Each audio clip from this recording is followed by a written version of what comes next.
तो कैसे हैं दोस्तों, जैसा कि आपको पता है कि आयरन हार्ट सीरीज़ रिलीज़ हो चुकी है, जिस पर मैंने पहले बात नहीं की, लेकिन मैं अब बात करना चाहता हूं क्योंकि ज़रूरी हो चुका है अब बात करना। पहले मुझे लगा था कि ये कोई छोटी मोटी सीरीज़ है, लेकिन क्या करें, एक इम्पोर्टेंट कैरेक्टर की एंट्री दिखाकर इन्होंने पूरी सीरीज़ ही खास बना दी। हम बरसों से इंतज़ार कर रहे थे, वो बंदा अब मैदान में एंट्री ले चुका है, वो बंदा आ चुका है जिसके लिए हम सोच रहे थे कि कब एंट्री करेगा, कब एंटर करेगा, वो आ चुका है। यस, मेफिस्टो ने फाइनली MCU में एंट्री ले दी है और अब भाई आगे का तुम ही सोच लो कि तुम्हें क्या करना है। बंदा कितना पुराना और कितना खतरनाक खिलाड़ी है ये तुम अच्छे तरीके से जानते हो, मुझे बताने की जरूरत नहीं है। बंदा आ चुका है और इस बंदे की अब एंट्री होने के साथ साथ हमें उम्मीद है कि घूस राइडर भी किसी तरीके से एंट्री ले लेगा MCU के अंदर। इस सीरीज में रीरी विलियम्स का जो कैरेक्टर है ना, वो काफी ज्यादा इंटरेस्टिंग है क्योंकि उन्होंने कोई ऐसा वैसा नहीं बनाया कि भैया बहुत जल्द चेंज हो गया, ऐसा नहीं किया। उन्होंने उस कैरेक्टर को दिखाया है कि वो कैरेक्टर काफी ज्यादा सेल्फिश है, for me, for my and for my self, इस तरह के कैरेक्टर को उन्होंने बिल्ड किया यहाँ पे और एंड तक उसी कैरेक्टर को लेकर चले हैं, जो बहुत ही अच्छी बात है। बहुत ही अच्छी बात है कि कंसिस्टेंसी रखनी चाहिए, बाद में चेंज करो तो करो, लेकिन अभी नहीं चेंज करना इसको। रीरी विलियम्स का कैरेक्टर हमें यह भी बताता है कि अगर तुम गरीब हो तो तुम कोई अमीरों वाले काम नहीं कर सकते, just like Tony Stark. Riri Williams को भी बहुत सारे प्रॉब्लम्स हैं, जस्ट लाइक कि भाई उसको घर का खर्चा चलाना है, जिसके लिए वो गैंग ज्वाइन कर लेती है। गैंग ज्वाइन करने के बाद उससे पता लगता है कि भाई मेरे साथ तो हाथ हो गया, क्योंकि जिस टीम का वो साथ दे रही थी उसका लीडर मेफिस्टो का गुलाम निकला, जिससे बात बिगड़ भी जाती है। यहाँ तक कि भाई उसके जो अलाइज हैं वो भी उससे धीरे धीरे करके छोड़ देते हैं। कुछ को तो वो खुद भी छोड़ देती है कि भैया क्यों मुझे डीमोटिवेट कर रहे हो। यहाँ पर सीरीज के लिए मैं छाती नहीं पीटूंगा कि ये सीरीज काफी अच्छी है, काफी मजेदार है, नहीं भाई, जो एंड वाला एपिसोड है वही काफी ज्यादा खास हो जाता है, क्योंकि वहीं पे मार्वल ने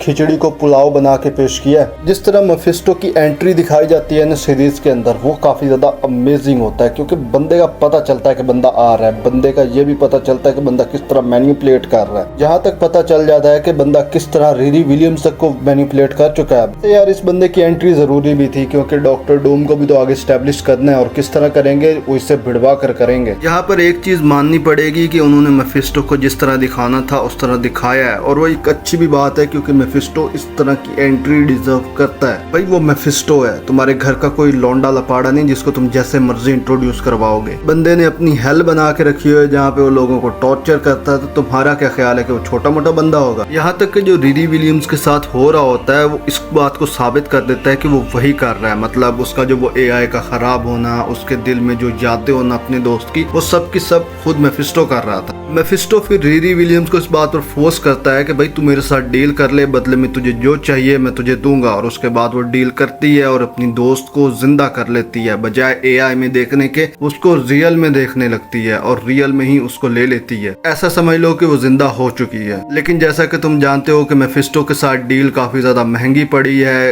हर किसी को, तो भाई इसको भी महंगी पड़ चुकी है, और वो शायद नजर आना भी शुरू हो चुका है। और एट दी एंड में किसी और शो में दिखेगा भी कि रीरी विलियम्स किस तरह करप्ट होती जा रही है धीरे धीरे। मुझे पर्सनली पता क्या लगा है, इन लोगों ने बस शो से जान छुड़ाई है। ऐसा लगा कि भाई ये बस अपनी गलती का किसी तरीके से अजाला करना चाहते थे, उन्होंने किसी तरीके से कर दिया। पहली बात देख रहा हूँ कि जिसका शो है उसको इतनी अप्रिसिएशन नहीं मिल रही, जिसका शो नहीं है, जिसकी सिर्फ एंट्री आई हुई है लास्ट एपिसोड के अंदर, उसको भाई अच्छी खासी अप्रिसिएशन मिल रही है। इसको कहते हैं रियल बेइज्जती। वैसे और भी बहुत सारी बेइज्जतियां हो चुकी हैं इस कैरेक्टर की, लेकिन ये बेइज्जती सबसे ऊपर थी। लोग हर तरफ मेफिस्टो मेफिस्टो चिल्ला रहे हैं, और क्योंकि उन्हें पता है कि मेफिस्टो आ गया तो घूस राइडर भी आएगा, घूस राइडर आएगा तो भाई मजे आएंगे, मजे ही मजे। देखो सीरीज में बाकी कैरेक्टर्स भी दिखाए जाते हैं, लेकिन वो कैरेक्टर्स इतने ज्यादा इम्पैक्टफुल नहीं लगते मुझे। जैसा कि इज़कील का कैरेक्टर है, काफी ज्यादा इम्पैक्टफुल नहीं लगता है। यहाँ भाई मुझे इस बात का अंदाजा होता है कि भाई वो बंदा आता है सिर्फ मारने के लिए, और उसके बाद भाई उसे जिंदा छोड़ के चला जाता है। भाई उसको बच के निकलना चाहिए था, लेकिन नहीं, वो उसे जिंदा छोड़ के चला जाता है। अब मैं इस चीज को क्या समझूं कि भाई एक बंदा तुझे मारने आया, वो तुझे सिर्फ इसलिए जिंदा छोड़ के जा रहा है कि भाई कोई दूसरा आके तुझे मारेगा यहाँ पे। हाँ, अगर मार्वल वाले यहाँ पर ये दिखाते कि रीरी विलियम्स किस तरह वहां से बच निकलने में कामयाब हुई है, उसका सूट उसके हाथ लग चुका है और भाई उसको दोबारा एक नया सूट खड़ा करना पड़ेगा, तो उसकी वजह से भाई थोड़ा बहुत दिखता कि यार रीरी विलियम्स के साथ थोड़ा बुरा हो रहा है, हम थोड़ा बहुत सिंपैथेटिक फील कर पाते उसके साथ। कोई नहीं, ये भी बहुत बड़ी जलालत होती है कि तुम्हारा दुश्मन तुम्हारे सामने खड़ा है और तुम्हें जिंदा छोड़ के जा रहा है कि ये ले थू, तेरी मर्दानगी पे थू है तुझ पे, तू लड़ने आई थी भाई,